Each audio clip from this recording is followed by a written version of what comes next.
What have us manga fans always said? Don't watch the anime until you've read the manga.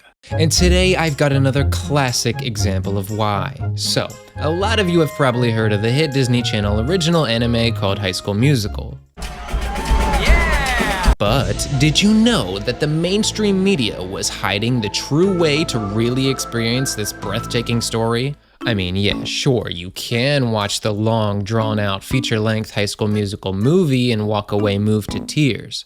But what if I told you that with the High School Musical manga, you could completely change your life in only 7 pages? Yes, that's right, 7 pages. A lucky number, wouldn't you say? I'd say we're all a little lucky that this manga even exists. If it weren't for these glorious 7 pages paving the way, we may never have gotten other Disney manga classics like the Pirates of the Caribbean manga. You know you can't read. It's the Bible, you get credit for trying. Or bold new creations like Stitch and the Samurai. A good way to sum up this groundbreaking manga's influence would be to say that the High School Musical manga dribbled so the Frozen 2 manga could dunk. Okay, but that's enough preamble. Let's get our heads in the game and actually take a deeper look at the High School Musical manga in all its glory.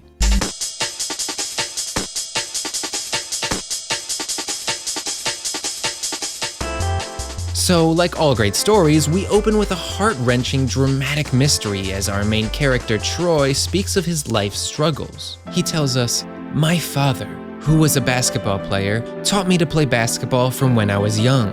And I played basketball as it was natural for me. I couldn't express my true feelings, not even once." Wow, okay, with just 1 page, this manga perfectly sets up the story to come. But wait, didn't I say there was a mystery involved?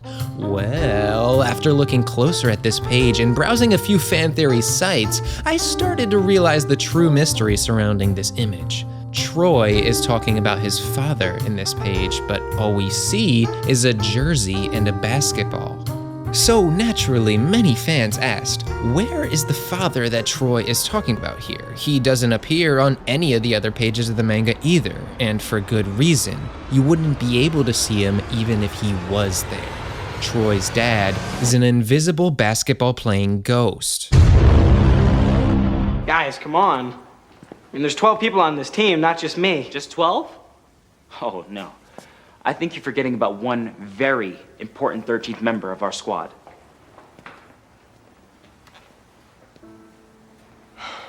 My dad. Clearly, the jersey is not empty, and it's obvious that there are signs that this jersey is even being possessed by some spectral being. I mean, just look at the number on the jersey for another example, 14.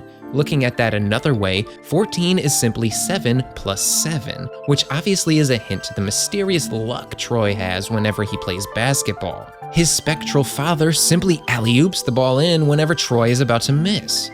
This is why basketball felt so natural to Troy, as if it was something effortless, because his father always prevented him from losing. But this is also why Troy could not expose his true feelings even once. What's up, Doug? Nothing. If he revealed the truth, his entire team's legacy would come crashing down. For Troy, it felt like there was no way out and that his life was nothing but net.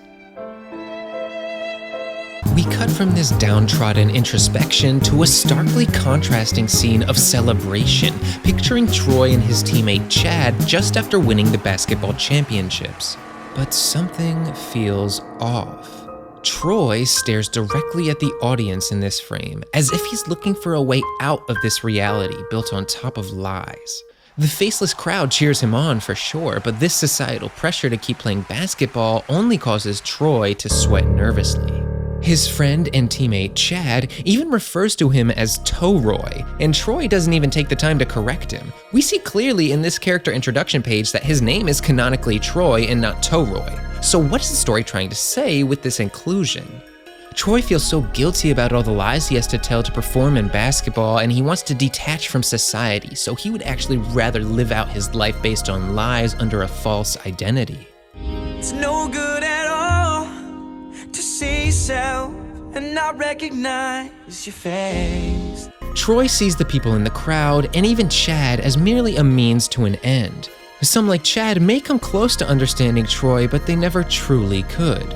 This is because Troy has decided to never reveal his secrets, and this has pushed him further and further away from everyone else in his life. No, I've been behind at home since preschool. That's hilarious. I'll catch you later.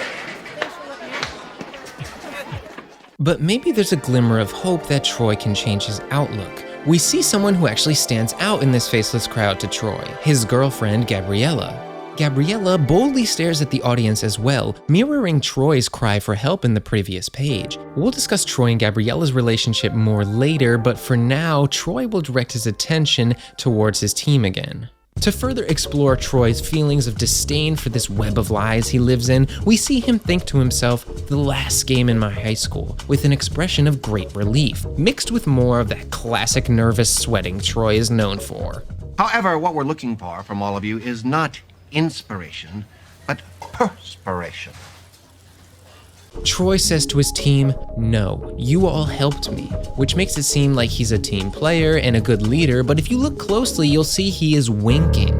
Obviously, this is meant to indicate that Troy is lying here, and I wouldn't be surprised if his fingers were crossed as well. He should be happy that he just won the championship, but he's actually happy that he no longer has to lie to the people at his high school, hence the relief. But at the same time, Troy is nervous about the future and all the bigger lies he'll have to tell in college, hence the sweat.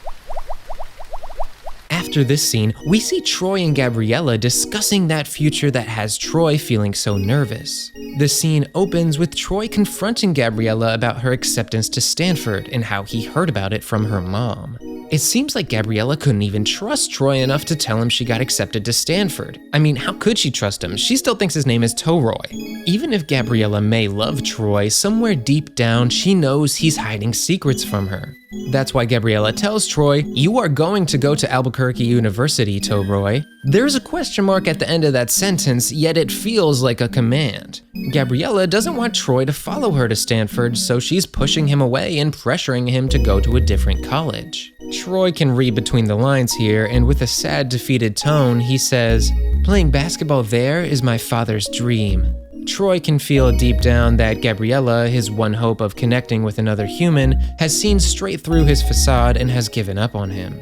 When she looks directly at Troy in this conversation, the mangaka even makes the artistic choice to not reflect Troy in her eyes. We only see a blank vista.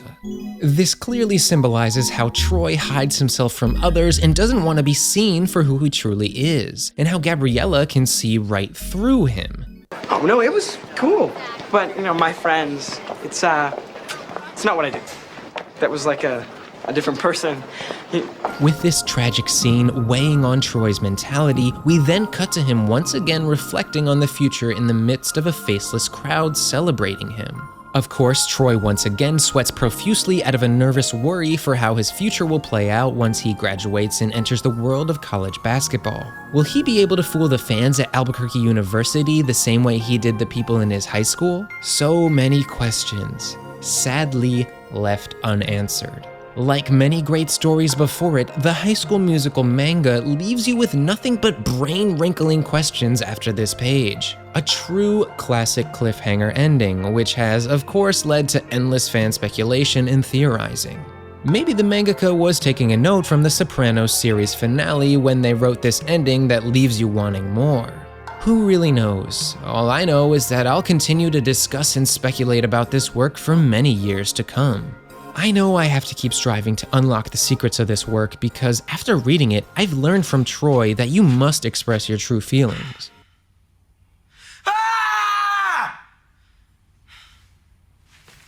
And my true feelings are that I believe we haven't even uncovered all the hidden treasures this manga has to offer. Furthermore, I've learned from Chad that you must be an awesome captain. So I took it upon myself to be the captain leading the quest to decipher this Da Vinci Code-esque work of art. And most importantly, I've learned from Gabriella that you are going to go to Albuquerque University to Roy? Which, honestly, I'm not sure what the hell that means, but once I talk to Roy at Albuquerque University, I'm sure I'll find the next piece of the puzzle. Or maybe you at home hold the key to the next step. So, tell me your dumbass theories and ponderings about this weird-ass anomaly that we call the High School Musical Manga in the comments. Okay, but really, thanks for watching all the way to the end of this shitpost video that I have no idea really why I made. Let me know if you like this kind of style of video from me, and maybe I'll do this kind of thing again. If you have no idea what you just watched and would like something more normal, then subscribe to the channel because I'll definitely also be posting more coherent videos about actually good manga in the future. Anyways, thanks again for watching and supporting the channel, and I hope you have a great day.